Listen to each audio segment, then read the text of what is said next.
Hey guys, so today we're going to go over how to name acids. You can tell you have an acid if it starts with an H, has some kind of a negatively charged ion or anion, and ends with a little AQ in brackets, meaning aqueous. There's two different types of acids you can have. The first one is when you have two elements in your acid, hydrogen with something else from the front of the periodic table. So this can be any other nonmetal or negatively charged ion. This is called a binary acid. So again, it's H with something from the front of the periodic table. If that's the case, like this one here, here's the steps that you need to take to name it. So the name itself comes from the negatively charged ion. So fluorine is where we're getting the root of my name. Since it's coming from the front, I need to add a hydro prefix and change the ending from fluorine to fluoric. So the way I'd write this acid is hydrofluoric acid.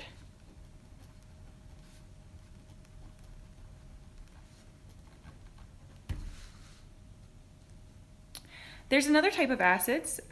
These are called oxyacids. And this is when your acid is made up of three elements. That's when you have H with some kind of a polyatomic ion.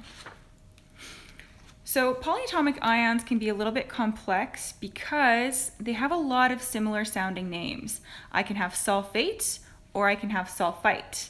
I can have bromate or I can have bromite. I can have chlorate or I can have chlorite.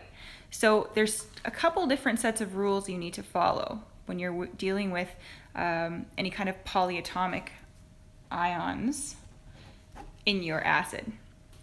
So anything from the polyatomic sheet when you're dealing with acids do not get prefixes, and the suffix that you have depends on the original ending of your word. So if I had chlorate, that will become chloric, or if I have chlorite, that will become chlorus. So it's really important to pay attention to these rules because a lot of acids can be based around a similar element. So all three of these acids are going to have the root word of chlor in it. So it's really important that you get the naming correct because they're not the same acid. So here I've got two elements, hydrogen and chlorine. So I'm going to follow this route. I'm going to get the hydro prefix. Then I'm going to put my anion in, which is chlor. And then I'm going to change the ending to ic. So this is hydrochloric acid. Next I have ClO2. Now I've got 1, 2, 3 different elements. So this is an oxy acid. ClO2 is called chlorite. So remember, this one does not get a prefix. I'm just going to start my word with chlor, my base. And then instead of ending it in ite, the ending now becomes OUS. So this is chlorus acid. Again, no prefix. Here I have 1, 2, 3 different elements. Again, this is a polyatomic ion that I'm working with. ClO3 is named chlorate.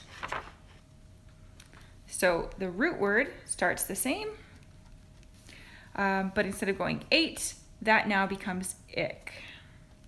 So this is chloric acid.